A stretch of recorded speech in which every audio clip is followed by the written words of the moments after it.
Rockstar Realtor Michele Cummins for the Cummins Real Estate Group show. My name is Curtis Pope. How you doing, Michele? Hello, Curtis Pope. You know what? You don't even have to say your name. People hear your voice, and they're like, that's Curtis Pope. No, I think they run the other way. Can you believe it's the last Saturday of the month? I'm trying not to think about it. I know. But, we've had a fabulous February, actually. The weather wasn't bad, and especially the last week. So many beautiful sunny days. No, well, it was one of those things, too, because we had that kind of week of spring about 2 weeks ago, and everybody was like, oh, it's so great. Spring has arrived and went not so fast as a February baby. I know that things will turn, and yes, it got cold in the last couple of weeks. Freezing. But we've seen some nice sun, too. It's true. I want to go for a bike ride. I want to go for a walk. Actually, I, was at my Vancouver place and just walked the Falls Creek. Was just there for, a day or two. But it was a lot of fun and beautiful. And you're right, just freezing in the snow. We even had snow. But you know what? It's all good because, now it's raining. And where we have sun, we do need rain. We want to see those flowers bloom, don't we? That's right. We want the flowers to bloom, and we know that we go through a little bit of rain, and then we get to summer, and you can get your motorcycle out. Yes. Oh, my gosh. Every day I'm thinking of that. Great news last week. Of course, the removal of the Emergency Act. Thank goodness. I don't know about you, Curtis, but I know a lot of people, and there was a lot of talk on the street. Everyone was taking their money out of the bank. So thankfully, that has been overturned and removed, and we no longer have to deal with the Emergency Act. Well, I have no money in the bank, so I didn't have anything to worry about. So having 3 teenagers around, I really had nothing to worry about. They take care of that for me. That's just natural. It happens exactly every day. Oh, well, it was a concern, and I saw some fear and some in the real estate market. So buyers were concerned, sellers were concerned. Of course, everyone was concerned, but luckily that's been removed. And the first segment, we're going to talk about actually the real estate market, what's hot, what's happening right now, and what is this year going to look like? What is the spring going to look like? Because guess what? Spring has already sprung. And the next segment, we are going to talk about pre-sales and new home construction. So, first of all, mid-February, the real estate board showed 50% more new listings that hit the market. Did you see have you been seeing more signs yourself, Curtis, and just noticed that? Absolutely. Not so much in my neighborhood, but around the radio station here and in my old neighborhood, as I went to get gas the other at the gas station there were like 3 signs up in that neighborhood. So, yeah, there's definitely a few more signs popping up. Oh, we're typically, a couple listings a week. I've had more than 5, and every single day looking at offers. And actually, I just listed one nearby you off Sandstone. Oh, very nice. Okay. Yes. Those are the houses with the huge properties. Oh, yes, over 23,000 square feet. So we'll talk about that later, about the new listings. But that just hit the market, and there's an open house this weekend and everything. So, but it's gorgeous. Yeah, really nice one. But you know what? Sellers and buyers have been having this fatigue. I call it seller's fatigue because they've been scared to sell without finding a place or knowing what they'd be able to get into simultaneously while selling. So that's been a big fatigue, especially those in land assemblies or in situations where they need to make sure they find a place before they sell. It's really hard to do in this market. So there's been the seller's fatigue, but buyer's fatigue, of course, because their emotions have been up and down with missing out on every single one they try for. And here they're giving up inspections, they're giving up all these the careful things that you want to have your buyer's due diligence, that is BC, that is the rules. And so they've been giving up all those abilities to try to put in subject-free offers just to lose them. So we've got these buyer fatigue. But just in the last weekend and this week, actually, I had clients, buyers specifically, say, Michele, we're going to hold off because we feel like the market's going to be better for us in a couple months. And that has happened. If that's happened to me a few times this week, then it's definitely happened to many other realtors as well. And so I've seen that shift. Buyers kind of holding off, waiting to look to see if there's a day set for time and day for looking at any and all offers on a listing. They're waiting. They're waiting it out. I had a listing presentation set for one of my new listings every day last week, every single day. And what happened? Well, we sold all of them. However, and all for asking price or a little over a couple of them, but a couple of them had subjects and it wasn't in multiple offers. Me, along with so many other realtors in the Fraser Valley, have seen the shift just in the past week and a half. And it is due because most sellers are starting to feel a little more confident. They're wanting to get ahead of the spring market. And even I've told a lot of my clients, get ahead of the spring market, maybe list in mid-February to end of February, and that would be really good. And a lot of people have thought that way. So we're seeing that. So spring has definitely sprung. And, but what does that look like moving forward? Because we've got interest rates set to start rising next week, 0.25% next month in March, and we've got that happening a couple more times this year. So, less multiple offers. So that's pretty much what we're seeing. Buyers holding off a little bit longer, more listings to choose from. So sellers will have to and should start understanding that this shift has started. And they did say that the real estate market was going to rise a bit over 5% this year, but that is in the first quarter of the year. I honestly believe it's not going to continue rising throughout the year, especially with interest rates going up. So before I get ahead of myself, I wanted to say the economists are saying that, of course, the market is still going to be strong in 2022 and that it's going to start really correcting more in 2023.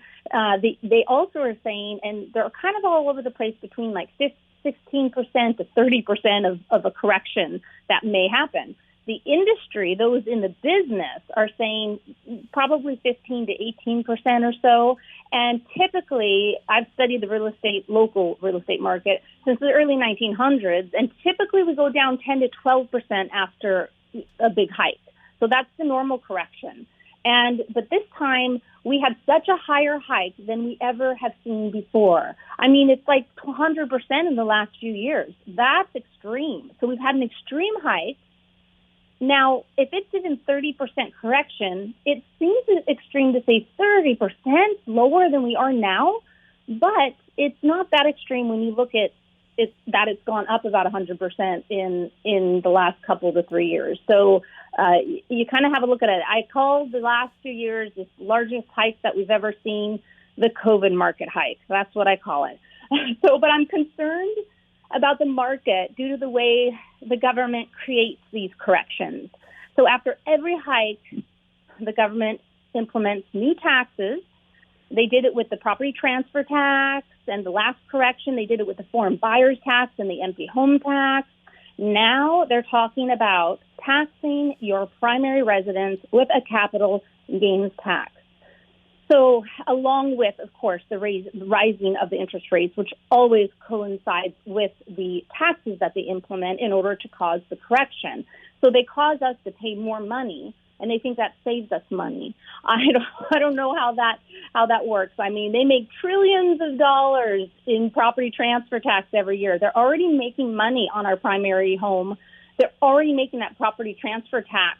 They get that. They make money on our homes by the buyers paying that for every property they purchase. So it's not like they're not getting money from our primary home. It's the only thing we actually have that's a positive investment that's not taxed on. It's the only thing is the roof, the primary, our home, the roof over our heads and our family's home where love is and where we raise our children. It's the only thing we have that we can actually sell and not be taxed on. And now they're wanting to take that away. So as you can see, I'm very upset about that tax, and I'm passionate about doing what I can to go to our MPs, MLAs, everyone we can to try to stop that. Because if they implement it the way they did with the foreign buyers tax, watch out, it's going to be scary. So they hopefully will not do that. And you know what? all of our listeners, if you want to listen to next week's show, because this really goes hand in hand with this show, next week is our stat show. So even though mid-February has shown 50% more listings on the market all of a sudden, we will really see the stats next week on our show. And we have a guest, Jessica Oates from Harmony Mortgage, and it's a division of Dominion Lending, and she's going to be with us to prepare us for what's to come with the interest rate hikes and how we can best and the wisest way we can either purchase a home or refinance a home. And she's going to share with us some tips on that next week. Sounds good. Yeah. Well, with that, we're getting pretty close to time here, so we should probably take a break. If people want more information about what you do as a realtor and maybe to see your listings and things like that, where can they go? MichelleCummins.ca. And we're back with more right after this.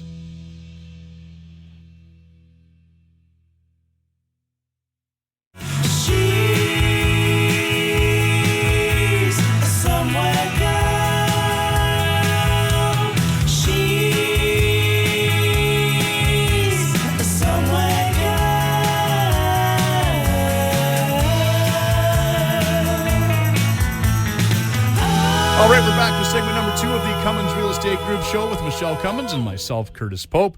Now, a lot of people are talking about pre-sales now, Michele, where you buy it before it's built. Oh, my goodness, yeah.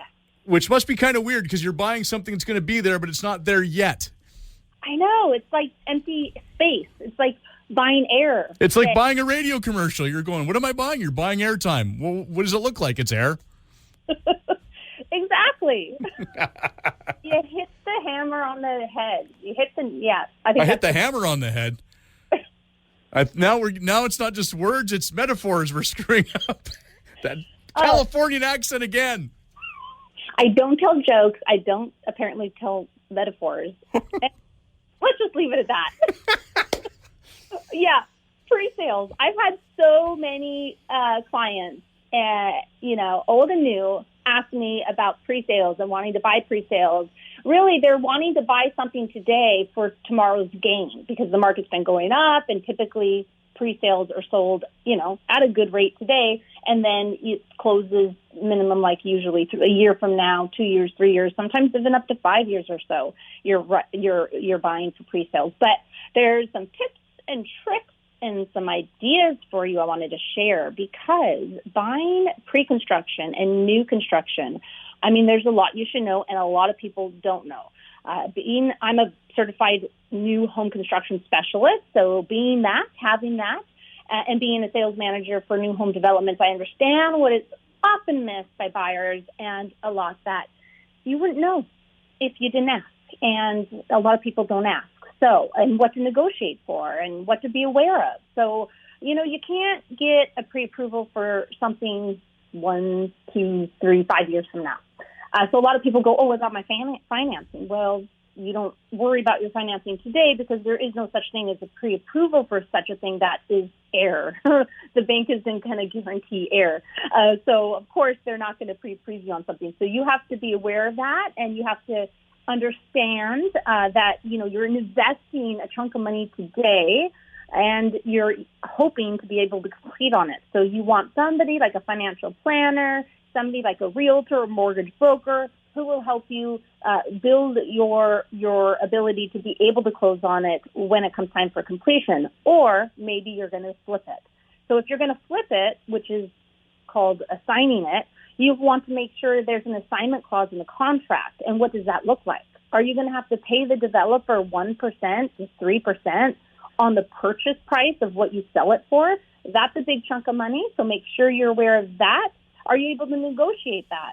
Well, possibly. You have to anticipate the rates that will be in the future if you want to close on it. So you really want to talk with advisors to help you with that. But pre-sales is a great idea. So the deposit structure, very different than your typical purchase. So sometimes it's 15%, 20%, and it's structured usually as a first deposit, second deposit, third deposit, once when you get an accepted offer or when you write the offer, and then again after your 7-day rescinding period that you get with pre-sales. There's no such thing as subjects except for, having to look at the disclosure statements from the developer. But otherwise, there's really no subjects to have on it. As long as you've seen everything that you need to see, the spec sheet and all of that, the floor plan attached to the contract, you're really buying something that isn't there yet. So you just want to be as prepared as possible, and you want to make sure that you get some perks, hopefully. So make sure the deposit is where it's at, and who is going to get because it goes into a trust account, usually the developer's lawyer trust account or the developer's trust account, but usually their lawyer. And there's usually interest that is paid on that deposit, and who gets that interest. So some things to know is maybe if you gave a higher deposit, maybe the developer would be willing to throw in things that you would normally have to pay for in some cases, such as maybe an air conditioning unit. Maybe they don't give it to you within the purchase price, or maybe the washer and dryer is an upgrade, so maybe you can get that. There's some things you possibly could negotiate with the developer, and assignments. Just make sure if you want to assign it that clause is in there and that you're able to, and what that looks like. So that's where you definitely want to have a representative. Don't just go straight to the sales manager. If you can have a representative, you need a representative. You should have a representative.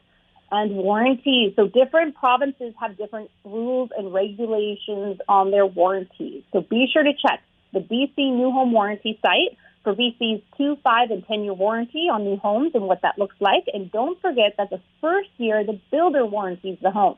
What does that look like? You can actually call me if you'd like, or touch base with me if you have more questions about this. But the completion date, okay, let's talk about that, because the developer has an outside date. What is an outside date? Well, that date is, there's an estimated completion date, but then there's an outside date to where if the builder has any hiccups, any delays, there's any strikes or natural, certain disasters, anything that may delay the build, they have an outside date for typically 1 year, sometimes 1.5 years, to where they can keep on pushing the completion date out should they need to. But also be careful with that outside date of the time that they need to give you a heads up of when they're extending it, because it's really hard to change, maybe you gave notice, you're a tenant and you gave notice already. Maybe your movers are all ready to go and you're paying for a bin to store your furniture, and who knows your situation. But if you only have 2 weeks notice from the developer every single time they push out the date, that's going to make life very stressful for you. Even a 30-day, which is typical notice that developers give you. But just be prepared for that. And then the deficiency walkthrough. So what is that? Well, that is your walkthrough with the builder's representative, typically 1 week before completion date, where you walk around the home with some green tape or blue tape, and you mark every single deficiency you see in the home, and it's written out. All parties sign it, and the builder does his best to finish and complete the deficiencies before completion or possession date.